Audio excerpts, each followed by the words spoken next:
pleasure. Ask me anything you want. You can interrupt me. It doesn't matter to me at all. Okay, I'll, cool. I'll just tell my story, and if you have questions in between, let me know. It's not a All right. problem. Great. All right, we'll go ahead and get started here. Let me start the record, or I'm doing the recording. You're doing, Tracy's doing the recording. So start the recording, Tracy. It is. All right, we're on. All Okay. right. I'll go ahead and read our mission statement first. Helping Parents Heal is a nonprofit organization dedicated to assisting bereaved parents to become shining light parents by providing support and resources to aid in the healing process. We go a step beyond other groups by allowing the open discussion of spiritual experiences and evidence for the afterlife in a non-dogmatic way. Affiliate groups welcome everyone regardless of religion or non-religion background and allow for open dialogue. Attendance today at the Helping Parents Heal meeting is voluntary, and we are here for the benefit of learning from and sharing with parents of other parents whose children have passed away. It is understood that our discussions are intended to be confidential and not designed to replace traditional therapy or spiritual counseling. Helping Parents Heal offers a wide variety of speakers to allow parents to be informed about many possible ways to heal, to connect with their children, and to learn about the afterlife. The views expressed by our guests do not necessarily reflect those of Helping Parents Heal, and we ask that you take from their presentation whatever may benefit you personally. The online leaders are Tracy Susie, Brian Smith, Ty Smith, and Beth West. All right. I will introduce John, our speaker tonight. John Davis is a survivor of a near-death experience. His account is far more detailed and extraordinary than we usually hear or read about. His experience occurred while he was in the hospital undergoing surgery when his heart stopped. And rather than seeing the white light or going through a tunnel, he was transported directly to the other side. So what John's going to do is share with us his experience tonight, and I think it'll be fascinating. I've heard John speak before, and it was a pretty incredible tale. So, John, with that, I'll turn it over to you. Wonderful, Brian. Thank you very much, and good evening, everybody. I know you're out there on the East Coast. I'm in Colorado, so it's only 6 o'clock my time. It's about 8 o'clock your time, I think, then, right? Okay. It is 8:05, yeah. 8:05, okay, fantastic. Well, just like Brian said, I want to go ahead and give you as much detail as I can about my near-death experience. It was quite a bit different than any experiences I've ever heard about. And especially after I had my experience, I did a lot of research and I couldn't really find anybody that had had as much near-death or depth to what I experienced. So I'm just going to start at the beginning. And this happened about 20 years ago. I was riding a scooter or a moped, and I came across this corner that I was going on too fast, and I lost control of the bike, and I crashed. And I landed in such a way that I had to have tendons in my hands operated on. Well, when I went into surgery, I had never had surgery before, and I had never been exposed to anesthesia before. So this was all new to me. I think I was 21 or 22 when I actually had this happen. Well, I was in the operating room, and they put the IV in, and I could feel it starting to go through my veins. It felt like warm honey. And when it got to my heart actually just stopped. I had some kind of an allergic reaction to the anesthesia. Well, after I physically died, of course, I didn't know that I had died yet. I woke up in the most beautiful room that I have ever seen in my life. It was a corridor, and you're going to have to try to visualize with me how all of this looked, because the architecture that I saw was very Greco, very Roman style type of architecture. And are all of you familiar with the idea of a traditional near-death experience when the person leaves their body and they look down and they see their body on the operating table, they're floating up with the ceiling, and then they see a tunnel? Are you all pretty familiar with that idea? Yeah, I think we all are, John. Keep in mind, everybody's got their microphones muted, so it's hard for them to answer. But yeah, okay. I think everybody in this group is familiar with that. Okay, good. What happened to me then, and I found this out later on, but what happened to me is when people see the white light and they start moving down that tunnel, I bypassed that, like Brian said earlier, I bypassed that completely and I went right to the other side. So what I'm going to share with you is a perspective coming from that white light. When people pass into the white light and their lifetime is finished and they're not going back, they're actually done. They're going to go down that tunnel. And what's the end of that tunnel is what I'm going to describe to you right now.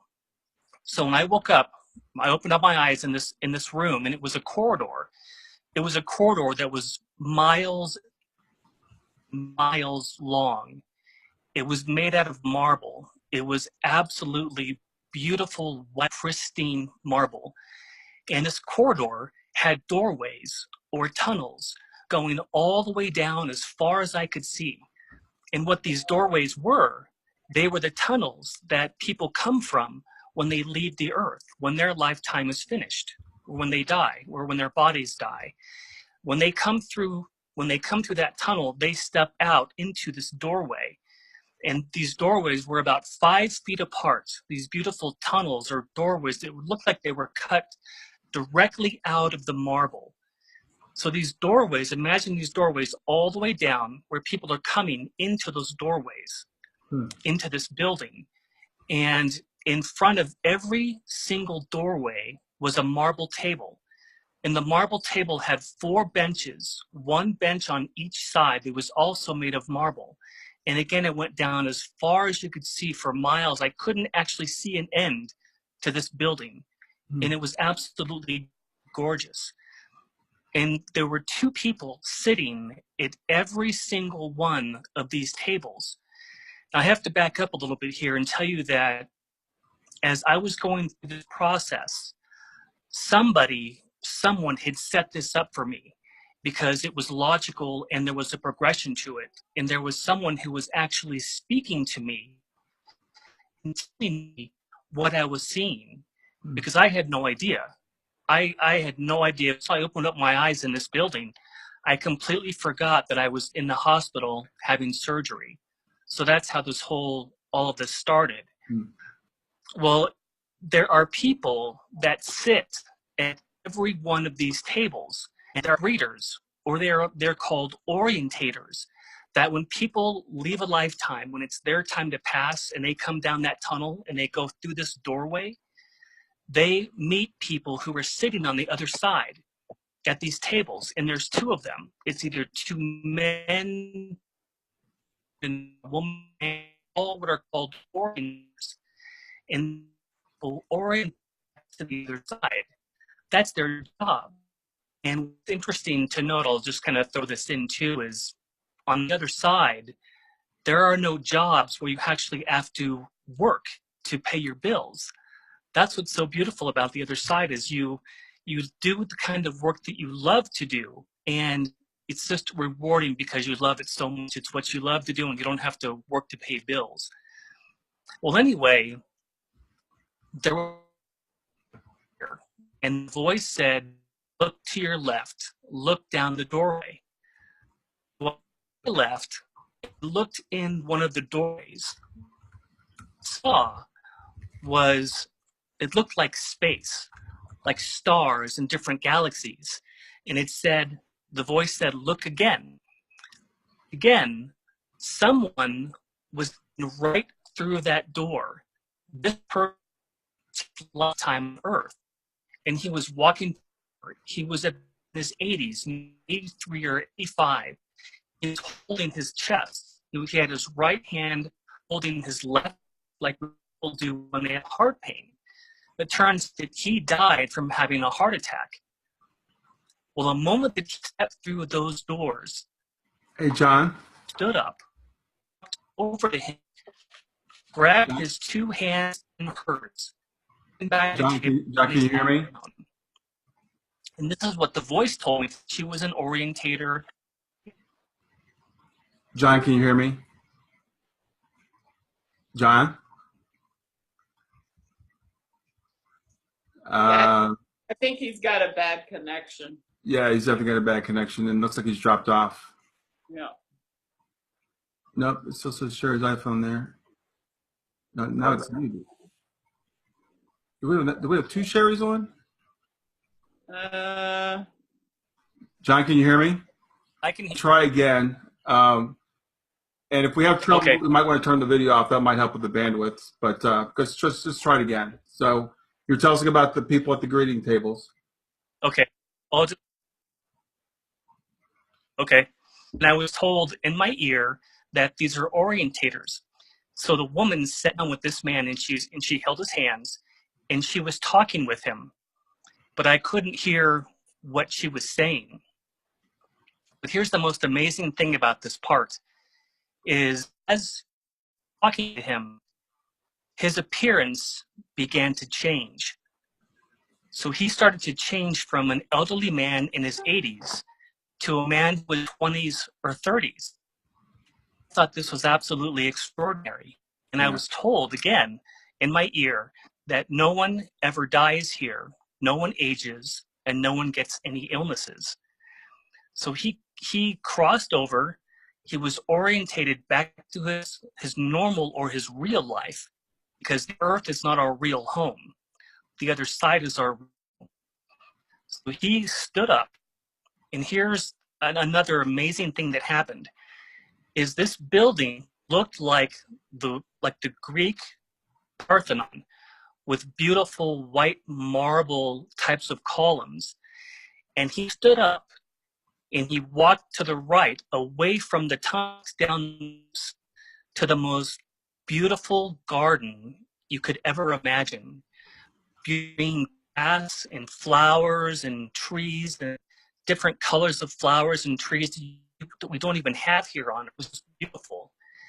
And what this place was, it was a reunion center.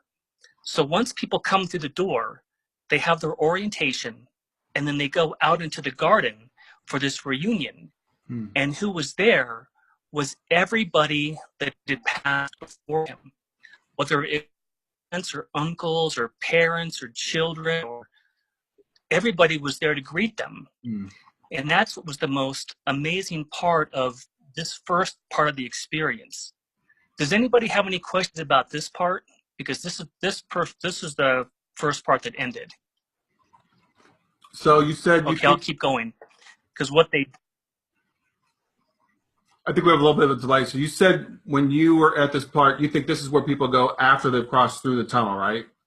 So it's when people have that experience, they go through the tunnel. You started where they end. Is that correct? that's a perfect way to put it. I started where they ended, exactly. Okay, great. Thanks. And the last part is when and the last part is when they got to meet in the gardens with all their relatives who had passed before them. Now, the next thing, again, there was somebody who was moving me around, and this was happening pretty quickly because I hadn't died very long. I was only dead less than 4 minutes, so this happened quickly, but it seemed like I was there for an hour with everything I saw. The next thing they took me to was a round-looking building. Again, it had columns on it, beautiful columns, but it had a round dome on top, kind of like what the Roman Pantheon building looks like from ancient Rome, the first domed kind of building. And this building was where people go to plan their lifetimes. And we all have these different scrolls that we use to plan our lives. We talk about, and we plan our lives with our spirit guides. And the spirit guides help us with if we're going to be male or female, where we're going to live. Are we going to move in? Are we going to incarnate into South America, Europe, Asia, North America? All of that stuff gets planned out. While I was in that building, I saw 2 scrolls. We all use scrolls to write our life goals out. So there were 2 scrolls on this table. One was in yellow, one was in red ribbon, and the other one was a blue ribbon. Well, I picked up the one scroll and I laid it flat out on the table to try to read it. And it was all written in black calligraphy. And as soon as I opened it, the scroll rolled back up again. So I wasn't able to see what was on there. but was on that scroll, just like all of our scrolls have information, all the major elements of our lives. It also has the plan for our life, when we're going to come in, and it also has a plan for when we're going to leave. In other words, some people may leave by just long life and they just die from old age, or other people might die from an illness, or they might have cancer or some other type of disease, or they might pass from an accident. None of those types of passings are really an accident. All of it is actually planned ahead of time before we come into life. And that's what I learned by looking at these different scrolls. Well, as I looked up, there was this beautiful large window that was facing the most beautiful lake I'd ever seen. I know I use beautiful a lot because there aren't really any words that I can think of to express how marvelous and how beautiful these places were. Anywhere there was this lake, and there was a beautiful willow tree at the foot of this lake, and I could see people walking by, and they were wearing robes and they were wearing sashes. And I asked the voice, why are people wearing robes? And the voice said back to me that they're the most comfortable, but people can wear anything they want. So people can wear jeans, they can wear skirts, they can wear anything they want to wear, but these people were wearing robes and sashes. So that was that building, the one that looked like the Pantheon. The next one they took me to was this huge, gigantic, enormous library. And I have heard some people call it the Hall of Records, or some people have called it the Akashic Records. I don't know. I didn't really see a name. In fact, I didn't know what the building was when I first saw it. It looked very Roman again, very, very Greco with all the marble columns. But I didn't know what it was until I got inside. And it was a large, gigantic library. It was absolutely stunning. And again, it was like that orientation center where I couldn't see the end. It was just so large and so gigantic, I couldn't see the end of it. And there was marble steps leading up to it. It was a huge library, and I couldn't see the end. And all you had to do when you were inside the library, all you had to do was move to any area, or you would think about any topic that you wanted to think about. If you wanted to learn about tennis, or you wanted to learn about music or dance or art, it would take you to that section of the library automatically. It was fantastic. And this library was so large, it had probably 3 or 4 stories tall, is how large this library was. Well, here's the most amazing part about this library. On the sides of this gigantic, enormous library, there were small rooms. They were probably 10 feet by 12 feet wide. And at first I couldn't see what they were, but I could see a woman sitting there on a couch. She was sitting with her back towards me. She had long, black, flowing hair about down to her waist. And she was watching something like watching a video. And the voice said, "Go get closer." So I stepped up and I got closer, and I could see what she was watching. And this is what really blew me away. She was watching a video. Somehow, I don't know how they do this, but she was watching a video of a battle that had taken place in the Earth's history during the Native Americans and the cavalry a couple hundred years ago. And I thought to myself, how in the world could this woman be watching live history when back then there were no recorders? There was no way to record or take pictures of any of this. And the voice said, everything is recorded. So that told me that everything we've ever experienced gets recorded. And we can go to this Hall of Records to view anything that's ever happened in history.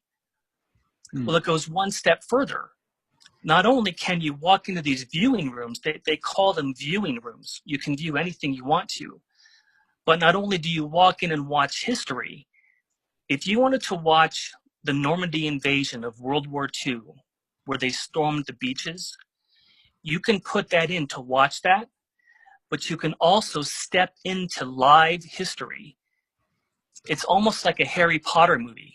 It was absolutely fantastic. You could walk in, you could hear, you could smell, you could taste, you could touch everything that would have happened during World War II in Normandy. You can't interfere with anything, but you can step in and look at history. That was absolutely phenomenal to me. And that was what they called the huge library. And that's where they took me next. Okay, the next building I was taken to looked like a castle. And this looked like the kind of castle that they had built in England 300 or 400 years ago. And what it looked like was an absolute pristine, perfect version of castles. And so I heard the voice say, go ahead and walk in. Well, the castle had a drawbridge, and the drawbridge was lowered. So I walked into this castle area, and it was absolutely stunning. I felt like it was in a museum looking at all the different types of architecture that existed back then when they built castles. Well, on the walls of this castle, there were paintings, life-size paintings of different kings, different queens, princes, princesses that from down history that they had painted. And the paintings actually had the type of clothing that they wore back then. So the idea was to walk in here like going into a museum, and you could see what they looked like, and you could also see what they were wearing. And this castle was huge because it had hundreds and hundreds of these paintings. Well, right in front of every painting, there was a podium. And on top of every podium, there was a book. And the book was laid open on the podium. Just like if you were to lay open a Bible on a podium, it would look just like that. And I found out that what that book was, it was a book about that person's life. It had everything in there about what they believed in. It had everything about what their actions were, what did they do, who did they talk to, and what their beliefs were. So it was actually this beautiful, incredible museum. Well, I was looking at all these different pictures. To the right of me was this gigantic staircase. And the voice said, look to your right. So as I looked to my right, this woman came down. She had reddish blonde hair, and she was wearing a red gown with a golden type of color or a golden sash around her waist. And she spoke to me, and I still regret this. I still regret what I did. She spoke to me and she said, is there anything that I can help you find today? Just like if you walk into a retail store, they ask you, is there anything I can help you find today? Well, what do people normally say when you walk into a retail store and someone asks you that? Usually say, no, I'm fine. I'm just looking. Well, that's what I said. I said, I'm just looking. I thought, how in the world could I possibly have said, I'm just looking, when I could have asked her, what's your name? Where are you? Where am I? What is going on? What is this place? I could have asked all these questions, but I didn't. I just said, no, I'm just looking. So that was what was called I just call it the castle building. And here's something that was also really fascinating, is the girl that was there, she loved this part of Earth's history. And this was her job. This is what she did on the other side, is she was an expert in all about history of England and about the castles and about the kings and the queens. So she would be like the equivalent of a professor on Earth, which is a professor on the other side of the king and queen type of era on the Earth. So that one ended. And here's the next place that they took me. They took me to a planetarium. And this was a round building. I'm sure most of you have probably seen a planetarium that has a round roof. And I walked in, and the lights were on. I noticed it was lighted, and they were full of chairs. Thousands of different chairs were in this gigantic planetarium. And the voice said, "Begin." So the lights went off, and I just sat down. I was in the middle of this planetarium, so I sat down in the chair. The lights went off, and there was another voice behind me, not the same voice, but another voice. And the voice said, "When you look at the stars, this is what you see." And up on the ceiling, our solar system began to show up in different planets. Like it would show Saturn, then it showed Mercury, then it showed Venus, then it showed Mars. All of our solar system planets showed up.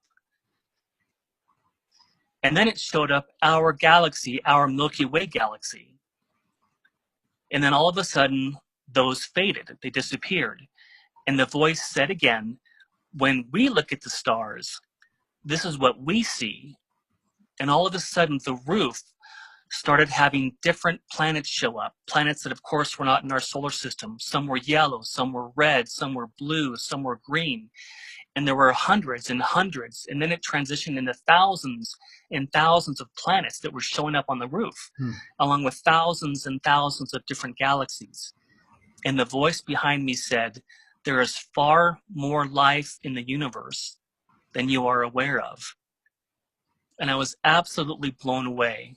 I think of the experience that I had, all the things that happened. I wish that I could have stayed there longer and asked questions. But again, once that was done, I was whisked out again. And this time, I was taken to what I call the fields. Wait, let me back up. There's one place I wanted to not forget. After the planetarium, they took me to a building that was called the Life Review Building. And I'm sure a lot of you have probably heard of the Life Review coming from other near-death experiences. Well, I had the same thing. They moved me to this building that looked like a theater. It looked like a theater, like you'd go watch a movie in, but there were no seats. You would just stand there. And up on the top of the ceiling, up on the top of the walls, there were different like movie screens that were around the whole perimeter of the inside of this building. And what it did is it played different aspects of my life. My life as a little child, my life growing up as an adolescent, going to high school, going to college. All these different aspects of my life showed up on film inside this room. And the voice said, "This is where we go when we do life reviews." So everybody actually does do a life review. And it was amazing because when we do a life review, no one judges us. We just judge ourselves. We can see anything that we have said or done that may have hurt someone, but then we can also see what someone else has done to us that may have hurt us. So the life review is just something to look at to see how you did in your life. You can look at yourself and you can judge your own life because God or Jesus, nobody else judges your life, just you. After that, then I got taken to what I call the fields. And the fields were miles and miles of athletic fields, just beautiful, pristine grass. So anybody who loves to play sports like soccer or football or play golf or volleyball or lacrosse, any kind of sport you want to play, you can play there. And even if you're older right now, when you pass from this lifetime, you're going to transition back to your 20s or your 30s, and you can play these sports again. And the most fantastic thing about it is you don't get tired because we don't have lungs there. We have our energy bodies that look just like these ones, but they're energy and they are solid. But we just don't have lungs. So you could literally play a sport all day long and not get tired. I thought that was absolutely fantastic, especially since I love playing sports, and that was just a wonderful thing to see. Also, they took me to the area where we have all of our animals. So if any of you have ever wondered whether or not animals survive their passing or their crossing, they do. All the animals that we have ever loved, whether they're dogs or cats or horses or large game animals that we've taken care of, they're all there. They keep them in these beautiful fields until we get back. So when we cross, we can go back and we can get our animals and we can take them with us wherever we go. And I thought that was such an absolutely fantastic, beautiful thing to see. Mm. I want to mention something else too. They took me to another kind of auditorium or kind of a theater. And this theater was what they called, well, they didn't really give me the name for it, but it was a theater with one movie screen. And the one movie screen was showing past lifetimes. So people actually really have past lifetimes. And they showed me 3 of them. The first one they showed me was that I was a monk. I was a monk somewhere in Asia in this lifetime. I had a shaved head. I was wearing a red gown of some kind, like a red robe with a golden sash around it. And I was taking care of the boys in that monastery. I was educating them or teaching. I was one of their teachers. That was the monk life. They showed me another one where I was a shoe peddler, and this was in somewhere in Europe. And I was a shoe peddler, and I would go around and I would fix people's shoes. And I would put those shoes onto kind of like a wheelbarrow, and I would push them around, and I would drop off the shoes to people that I had fixed them for. The last lifetime they showed me was one somewhere in Greece.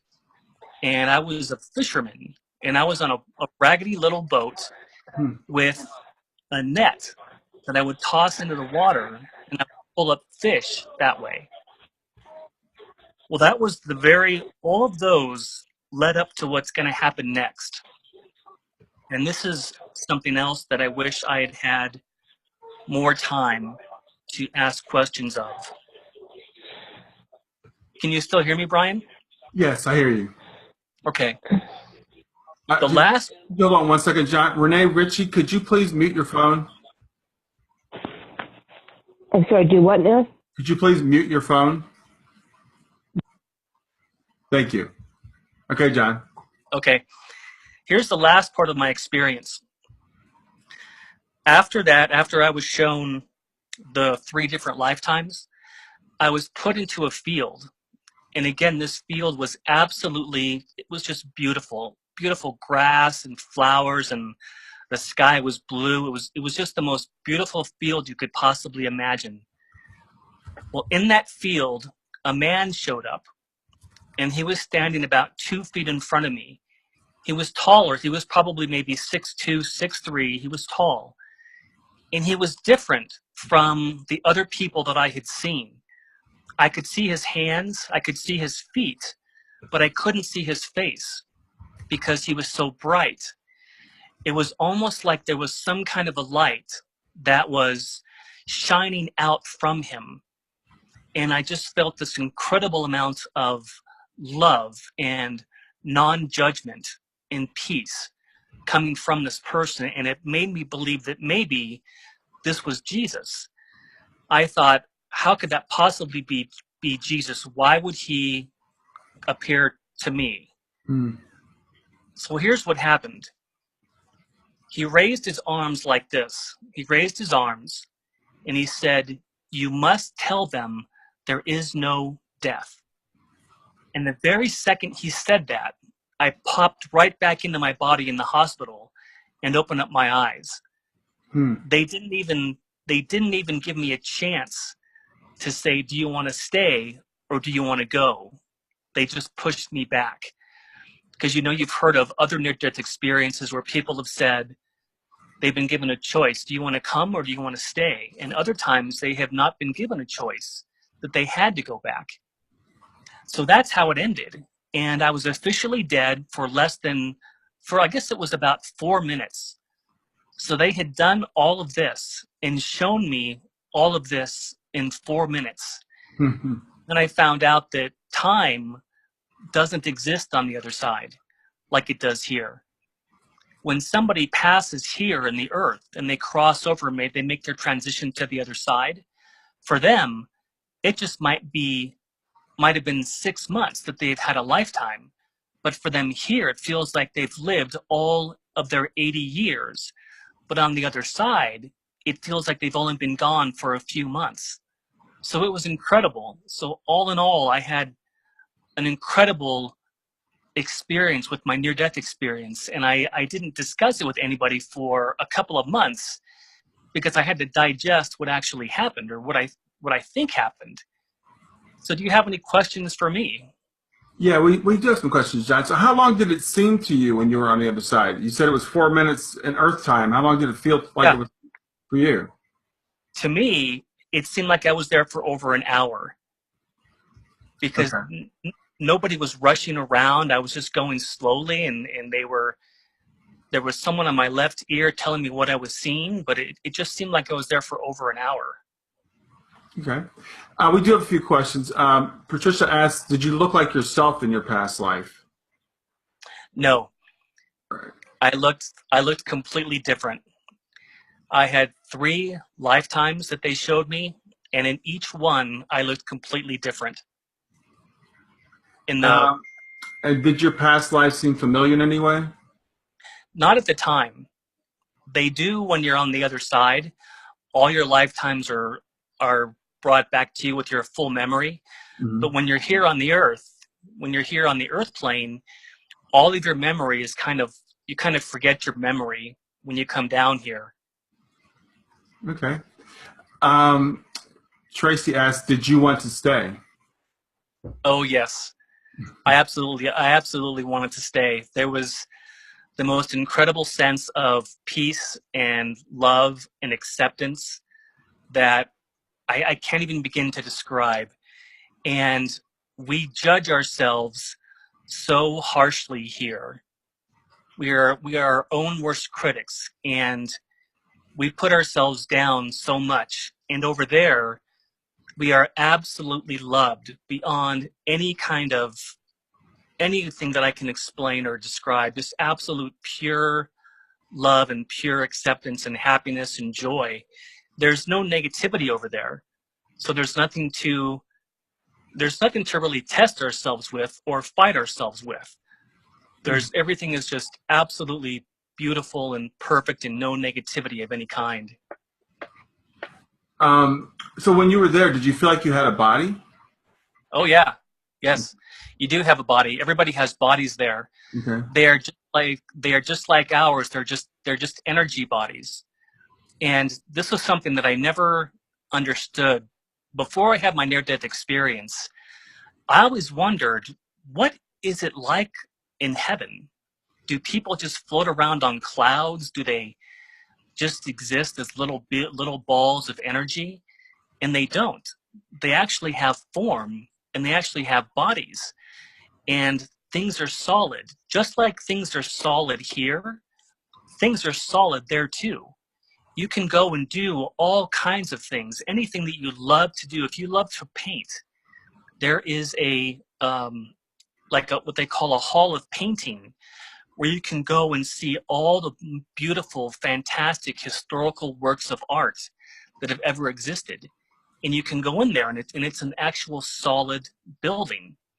So yeah, everything is actually solid, and we really do have solid bodies there. You'd recognize, like I remember you mentioned to me that your daughter had passed. When you cross over, Brian, whenever it's your time to cross, she's going to be there, and she's going to look just like she did when she crossed over. Hmm. And she's going to be solid. And when you give her the most amazing hug, you're going to feel her just like you did on Earth. Wow. So everything there is solid. It's just a different dimension. If the physics are different. And Wow. if I was a physicist, I could probably maybe explain it better, but I'm not. But that's what I saw when I was there. Everything was solid. Yeah, I don't know if physics could explain it because the physics are different, right? We know the physics of this world, but we don't know the physics of the other side. Absolutely. Absolutely Um, true. Shannon asks, how are you able to remember everything in such detail? You know what? People have asked me that before, and I don't know. It When I had the experience, it was almost like it got burned into my brain. I've never forgotten the experience at all. In fact, every time I tell it, I remember something else that I forgot to tell before. Hmm. And I've been telling this to people for years and years, and I don't know how I actually could remember it all, but I did. And I actually wrote it all down. I write everything down so I can remember exactly what happened so I don't miss anything. Hmm. There were so many things that happened that I wanted to go by and write them down and make sure I didn't forget to tell people what really happened.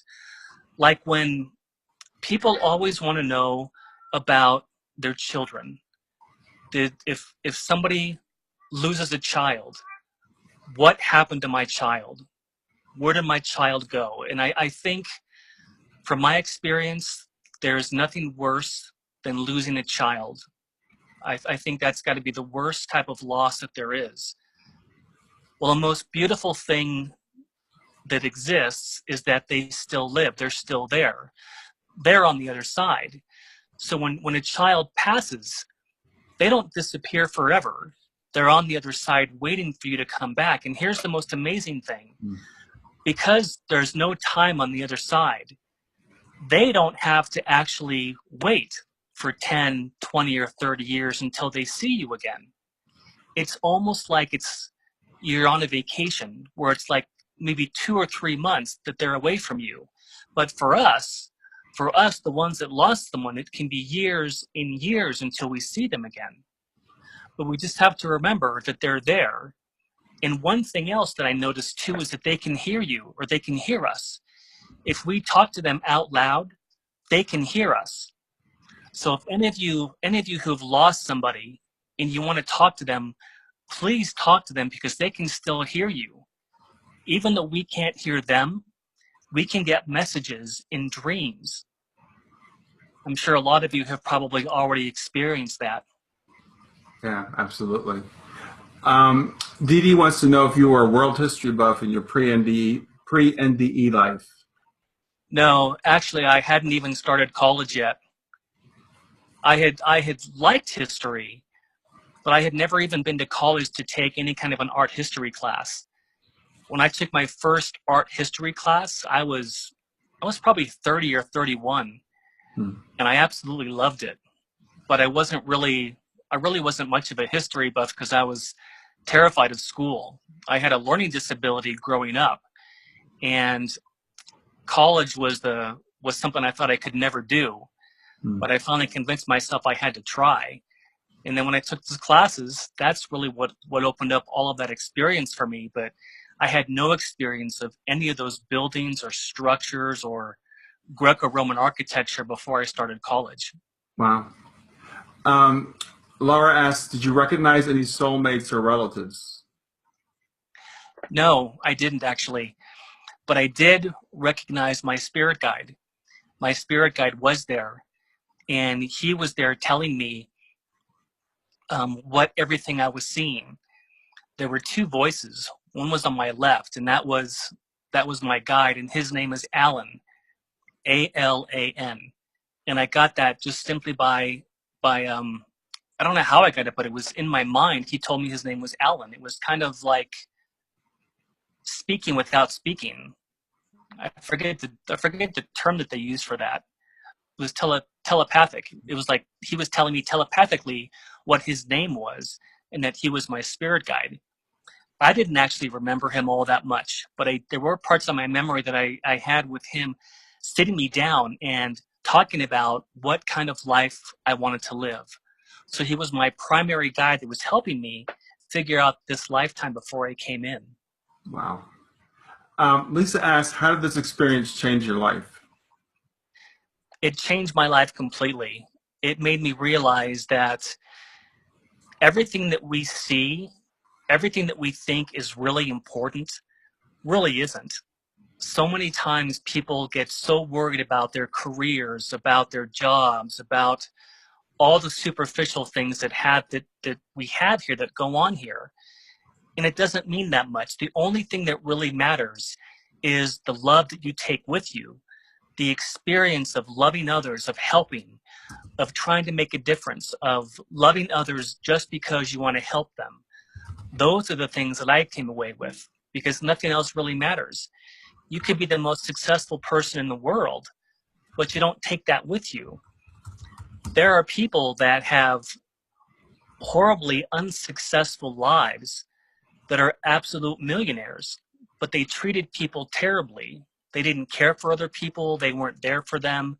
They put them down. They didn't have any value for them. And the most successful lives are the ones where you help other people. You try to make a difference. And with that experience, it showed me that, number one, love is what really matters. And number two, life is very, very short. And before we know it, we're going to be getting up there into the age that we're going to cross over also. And I can't wait. From the experience that I had, I absolutely can't wait until I get to go back. And I know that for those of you who are listening in, and for those of you who have lost loved ones, it is going to be an absolutely glorious, glorious reunion. So have hope. Be happy for them that they're there, they're not here, that they're back there going through all those fun experiences, and that at some point it's going to be our turn too, and Yeah. we'll all get to be together again. Yeah. Did you learn anything about suicide, John, about whether that's soul planned or how suicide people are treated when they cross over? You know, that's something I wish I would have learned, but I didn't hear anything about that in my experience. I have read that when people commit suicide, that they are helped. They're taken to what are called healing centers, where they're actually healed. They're tried to be healed, but I didn't actually see what those centers looked like. I do know that when someone takes their own life, that they're just loved a lot more than someone who just had an ordinary life, because the pain that a person feels from a suicide is just so, it's so much that they want to take their own lives, that they take that into consideration, and they just love them more and they help them more. Yeah. But I didn't get to see really anything about that in detail. Okay. William asks, do we have to reincarnate or can we choose to stay there? We can choose to stay there. Because a lot of We us don't don't have, want to come back and do this again. no, not at all. Not at all. I am with every one of you. I don't want to come back again either. We don't have to reincarnate. We can only do that if we want to. And that comes about if somebody feels like they want to have more of an experience in something, if they want to come down to experience what it's like to love more, or to have more patience, or to be more loving, whatever it is that they want to do, they can come in for that. But we're not forced to. That's completely up to us. Cool. Some people never come down here. And what I have heard, by the way, this is something that I heard, but I didn't see on my experience. I have heard from other NDEers that planet Earth is the hardest planet to get along on because it's so hard. There are so many trials and tribulations here that people don't want to come back. William, did that answer your question? Because you see you have your hand up. All right. Let's see. Do you know who is guiding you? Did you see or sense your relatives? I think you've already kind of answered that. No, I didn't see any relatives there. I only saw my guide. All right. Patricia had a comment. She wanted to tell you, I'm holding back tears of joy knowing my daughter is okay. Thank you. I think we all echo that. Just the more reinforcement we can get for that is the better. You are very welcome. It's my pleasure to help if I can. Shannon wants to know, do you know if you had the same parents or loved ones in each of your past lives? No, you have different ones. Okay. Before you come into life, you pick and choose what parents you want to have, with the idea that the parents will give you the support or the guidance that you need for whatever lifetime you're coming into. So the parents that you chose now, you chose before you came in to help you for whatever experience they could give you. So you had the idea of, okay, what these two parents are going to be able to help me with. They're going to help me with choosing a good college, or they're going to help me with developing a good work ethic, or they're going to help me with early education, or whatever it might be. You choose those parents. So in every different incarnation that someone has, they have different parents. Okay. Does that kind of answer? Yeah, I think so. So when you were transporting between different places, were you like flying? Were you walking? Were you just being teleported? How did that work? It seemed like I was just being teleported because I wasn't walking, I wasn't flying. It was the strangest thing. It was just, I was in one building, and the next moment when that one was done, they were showing me the other building. Hmm. So I don't know how. It must have been, like you said, some kind of teleportation, because I wasn't walking and I wasn't flying. I was just there in each different building. Yeah. Tracy, you asked if he had children at the time of his NDE. I think John was, as he said, he was pretty young. So you didn't have any children at the time, right, John? No, I was only 21, so we Yeah. didn't have any kids yet. And Laura made a comment when someone was asking about you remembering in such detail. She says you'll always remember it. She had an NDE 29 years ago and still searching for the colors that she saw. And that's a very common experience. People who had NDEs say you always remember. I don't think anybody really knows why. But I don't. Yeah, you're learning it differently because you're not learning it through your brain because your brain's still here. yeah, yeah. I don't know how that works, but it definitely does. There's a couple of comments I'm not sure I really understand. Laura asked, what about thoughts? But I'm not sure what that was in context to. Dee Dee asked, are you a history buff now, since you weren't when you had your NDE? Yes, I am actually. My latest adventures now have been studying about the Vietnam War, because I was just a kid during the Vietnam War, and now I've been reading a lot about it and studying. So yeah, I've become more of a history buff now that I had my experience than I was before. Okay. And keep in mind too that it's not just history. You can do anything over there. You can play tennis, you can swim, you can write plays, you can sing, you can dance, you can everything that you do here for fun that you love to do, you can do over there. Hmm. It's just absolutely fantastic. And when I think about it, when I talk to people, I just get so envious that I just want to be back there. Yeah. It's hard to know what it's really like and to still be here. You just want to be back home again. Yeah. And A lot of people ask why we forget when we come here. I think that's why, because it's hard. yeah, the reason is because there's no negativity on the other side. We can't test ourselves. So we come here to test ourselves and to grow from that experience. But when our time comes and we get to pass, we get to finally graduate and go home again, we can see all of our loved ones. And I think the most beautiful part of that is that nobody ever ages there. Nobody dies. We don't have to lose anyone again. That's only here. When we're there, we're all together again. And it's an absolute, the only word I can think of is it's just absolute paradise. Yeah. Um, Shannon asks, were you aware of your spirit guides before this experience? No, I had heard that people have spirit guides, but I never knew anything about them. I didn't really. I was kind of raised a Catholic. We stopped going to Catholic church when I was about 14 or 15. So I didn't really know anything about guides. When I had my experience, he said his name was Alan and he's my spirit guide. And that's the only information that I had ever had before that we actually have spirit guides. Yeah, that's so cool. You mentioned that our children can hear us. Did you witness anything that made you aware that they can also see us, or how from the other side they continue to participate in our lives while we are still here? I actually heard it when I was looking, or when I was listening in to the orientations when people would cross over from the other side. I could hear people's prayers coming in for that person who had crossed over.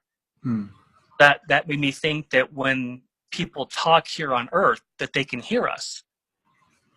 That's the whole reason I thought that, yeah, they can hear us. They can hear what we say, and they can hear our prayers, and we can talk to them. We just can't hear them, but they can hear us.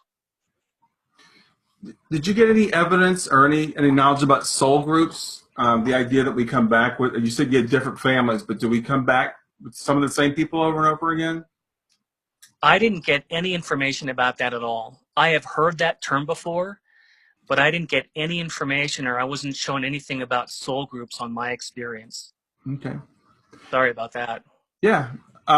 Where do they live? Do they have houses like we have here? Where are our kids hanging out before their parents, get there? I didn't see that part. Okay. People hang out and they do all kinds of things. What kids do, here's what happens with kids, and this is something that I noticed. Remember when I said that there's a tunnel that people come down when they're finishing their lives? They go down the tunnel and they pass through the tunnel and they're in orientation. Mm-hmm. Those are for people when they cross over, their lives are finished and they turn into age 20 or age 30. Well, the same thing happens. There are orientation centers for people who are coming into life. So they start off as 20 or 30, and as they're going to go into a lifetime, they go down the tunnel. They go down it into the birth canal, into that baby inside the mom's stomach. So it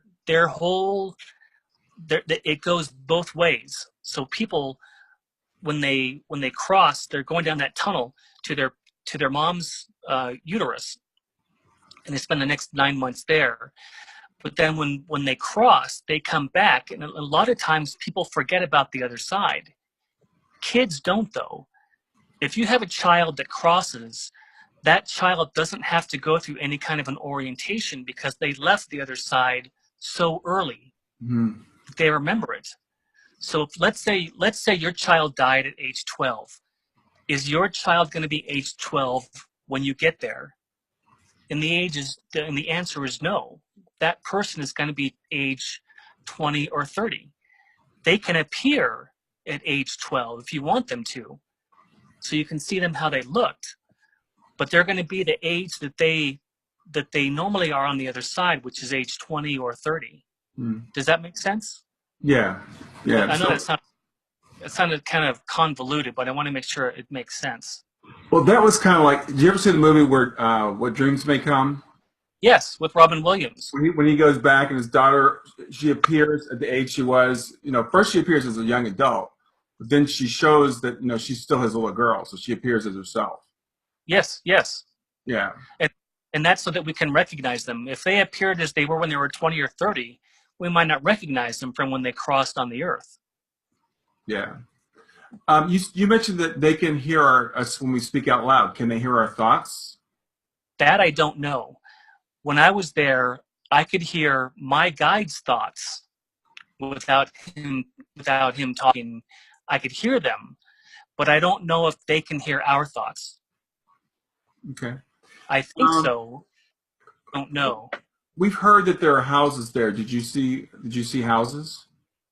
I didn't see any houses at all. Okay. I felt like I was taken to a place to kind of learn about how all this works as a broad generalization, but not to get all the details. So no, I didn't see any houses or mansions or anything like that at all. Okay.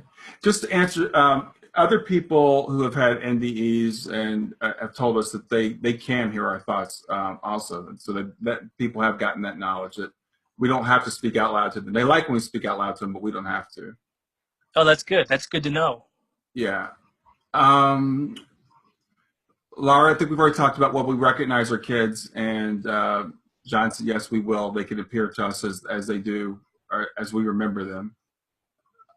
A few comments here. Yes, we're still working on the soul phone. Hopefully that'll happen soon. if in past lives he had, how did he know parents or sibling were not the same if we look different? So I guess she's trying to ask, how do you know you didn't have the same parents or siblings if you looked in your past lives and they look different? They look different than they do now. I don't know. It's something. It's a knowing that you know inside your soul. When Yeah, you're over there, when you're there, you just know. You know that you had this person as your father in a past lifetime. This person was your mother in a past lifetime, but you don't always come in with the same parents. You right. choose different parents, and the different parents give you different learnings. So if there's something that you want to work on that you haven't worked on before, that you feel that these sets of parents would actually help you with, then you can incarnate with them. But I did not get the sense that all parents, that they were the same for every child. It was just the opposite, that you got different parents for different experiences that you wanted to have. Okay, thank you. Um, Cindy asked how long did it take you to share your experience? I think you said a few months. Yeah, it took me a few months, and I shared it first with my mom, How was that and received? she totally believed it. My mom was metaphysical way before I was. Mm, She started that path when she was in her 30s, even before she had me. So she was on that path long before I was. So when I told her, she believed everything about it. And that gave me more confidence to start researching, and started going to different meetings, started looking at different books. I started reading, I think the first book I ever read was Raymond Moody's book, mm, Life After Life. And then I read Betty Eadie's book, Embraced by the Light. So then I started realizing that I wasn't some crazy person, that I had had a real experience. And because I didn't tell the people in the hospital, I was just there to have my tendons replaced or have my tendons fixed. mm. So I didn't tell them anything about what I had seen or what had happened, because I wasn't sure myself what had happened.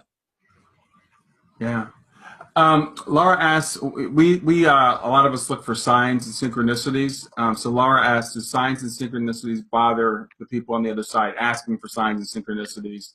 Is it too much trouble for them? So I don't know if you got any information on that or not. I didn't get any information about that at all. All I know is that the people that have crossed, they love they love us more than they could possibly, or that we could possibly know. Mm. And I have heard of synchronicities before, but I don't think there is any problem with asking for some kind of a sign, or some kind of a of a of a of a sign that they're there. I don't think that bothers them at all. In fact, I think it might help make that connection even stronger. Um, you mentioned reunions with people or loved ones. So someone asked, do we still have the same connection? Like, is your child still your child? Is a parent still a parent? Yes, Yeah. yes, absolutely. Um, and Deanna asked, are you a member of IANS? Yes, I am. Okay. I am the one here in Colorado Springs. I don't know if there are. I think there are ones that are national, but I'm one here in Colorado Springs. Okay. Um, well, we caught up on the questions for now, so we'll see if anybody else has any other questions. Okay. Um, I got to tell you, John, this is fascinating. I really appreciate you sharing this with us. Isn't it fascinating? It's just amazing to see that all these different aspects exist on the other side for us, and there's more. There's so much more than what they showed me. There's it's just infinite possibilities over there. So since you've come back, do you maintain that connection with your spirit guides, or do they just kind of do you ever do you see spirits or anything like that, or do you have any Now, when I came back, I didn't have any particular gifts that were given to me like you hear about other people. You hear about other people who've had near-death experiences, and they can come back and they have some kind of an ability, like they can hear their guide, or they can look at people's charts and be kind of psychic. I didn't have anything like that. In fact, I have never heard from my guide other than in dreams. So I guess the answer is kind of yes, through dreams. Mm-hmm. And I do a lot of meditation. I do a meditation about 30 minutes every day Mm. to try to keep that line open. But I've definitely been in contact with him through dreams before. Okay. And you did you have any trouble reintegrating back into society after this experience? Yeah, I had a hard time. I didn't want to be here. I didn't want to deal with traffic jams because there's no traffic jams on the other side. I didn't want to deal with that. I didn't want to deal with having to wash my clothes every single day or wash my clothes once a week or have to prepare meals. And all those things you don't have to do over there. You don't have to do any of the things that are just really annoying that you don't like you have to do here. But It reminds what's me that? so much. It reminds me so much of my daughter. I would always say to her, you never really fully incarnated. She like hated gravity. Just walking around. I'm like, I would tell her, sit up because she was always slumped over. And I'm like, I don't think you ever fully incarnated here. I don't think she ever did. Oh, that's funny. Are there any more questions? We're getting a lot of comments. People are just saying, just an amazing experience. I really appreciate you sharing it. It was my So, any other questions for John while we have him here? Again, I want to say, John, thank you so much for sharing this and for taking your time to do this. It gives us a lot of hope. We know we're going to see our kids again. We know that they're safe. Well, that was my intention, to give everybody hope that you will definitely see your kids again, and not to worry, that all the love that you possibly have for them, they can feel it and they're sending it back to you, and they're going to be there when you cross over. Great. Well, thanks. I really appreciate this a lot. Brian, I'm gonna me. I'm gonna let you go, John. Again, just wonderful job. We do our traditions. We unmute everybody so everybody can say goodnight. So Okay. I'll unmute people, and everybody will give you a final greeting. Thank you very much. Thank you, John. Thank you, John. Thank you. Thank you. Thank you, John. Thank you so much. Thank you. Thank you very much. Thank you, John. Thank you. Nice to talk with you. Good night, everybody.